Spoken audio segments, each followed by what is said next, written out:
The Great War of the Mahabharata, it didn't just happen out of nowhere. It was really the explosive climax of a story that had been playing out for generations. It's this incredible history of family flaws, of mistakes being made over and over again, that made the final devastating war almost inevitable. And that's exactly what we're going to unpack here. This line right here, spoken to the great-grandson of the war's heroes, is basically the key to the entire epic. It's a huge clue. It tells us that we're not just reading about one conflict, but about a deep, recurring pattern of self-destruction baked into the family's DNA. So, what was this pattern? To really understand the war, you can't just start at the battlefield. We have to go back, way back to the beginning. We've got to uncover those foundational flaws that just kept echoing down through time until they finally erupted at Kurukshetra. So, our investigation starts where so many family histories do, with a very complicated birth. The origin story of the Chandra-vamsis, the Lunar Dynasty, isn't some tale of pure glory. No, it's a story of scandal, conflict, and a whole lot of ambiguity. It all kicks off with Tara, the goddess of the stars. She was married to Brihaspati, who is this brilliant but, let's say, pretty cold god of logic. She felt more like a tool in his rituals than a wife. So she eloped with the passionate, emotional moon god Chandra, who actually made her feel alive.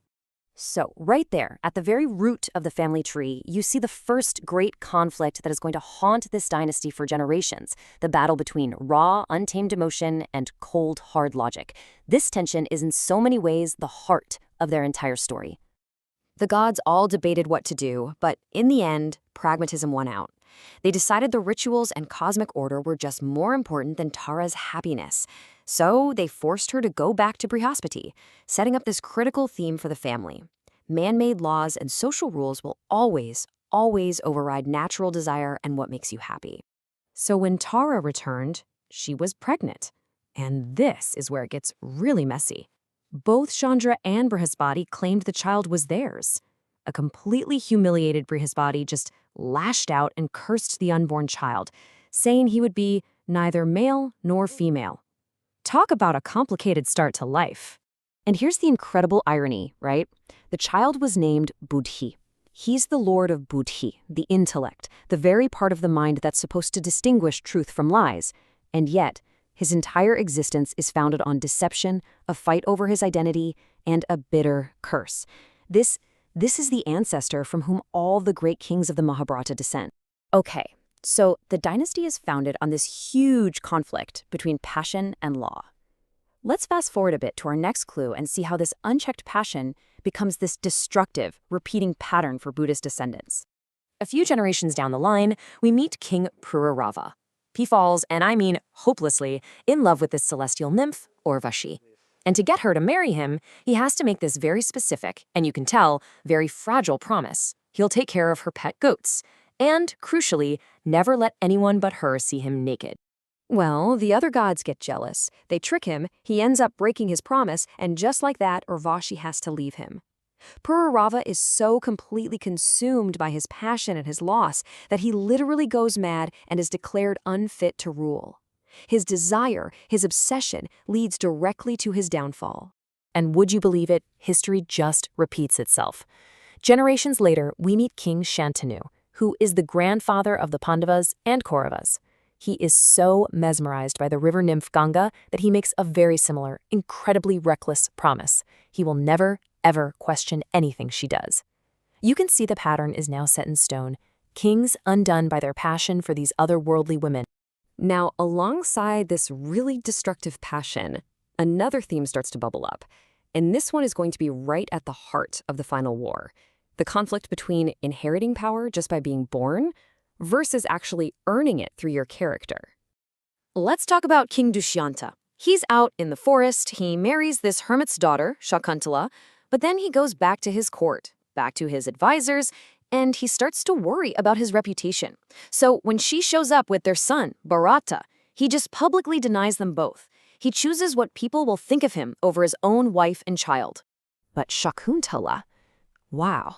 She was raised outside the corrupting influence of the court, and she is no victim.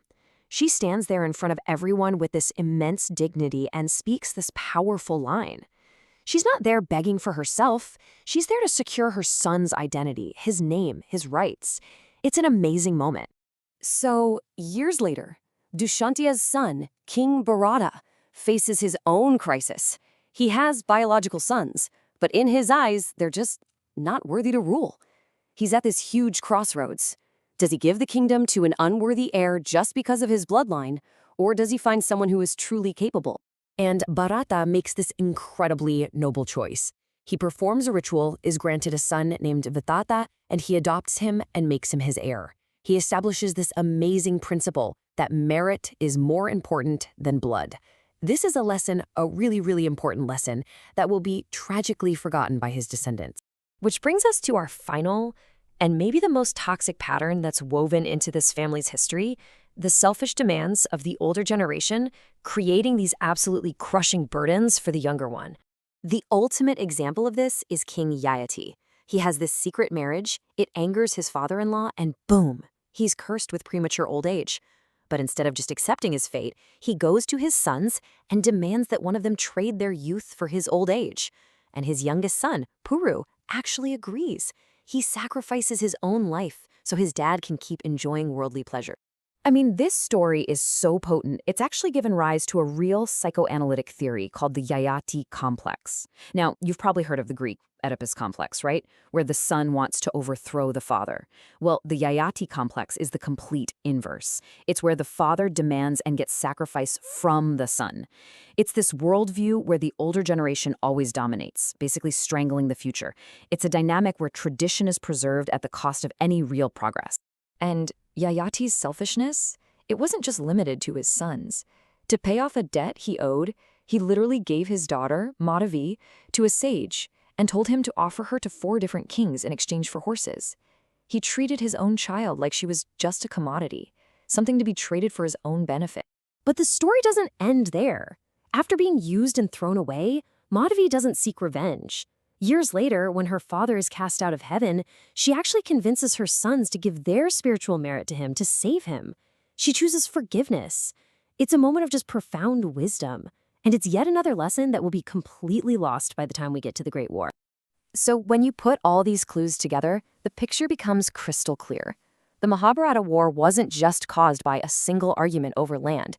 It was the culmination of generations of unchecked passion, of choosing bloodline over merit, of fathers burdening their sons, and maybe most importantly, of forgetting the simple, incredible power of forgiveness. And look, these aren't just ancient patterns, they're human patterns.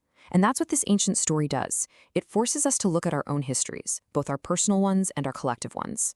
It asks this timeless and honestly pretty unsettling question. Are the patterns of the past a blueprint we are just doomed to follow? Or can we, unlike the heroes of this epic, finally learn how to break this cycle?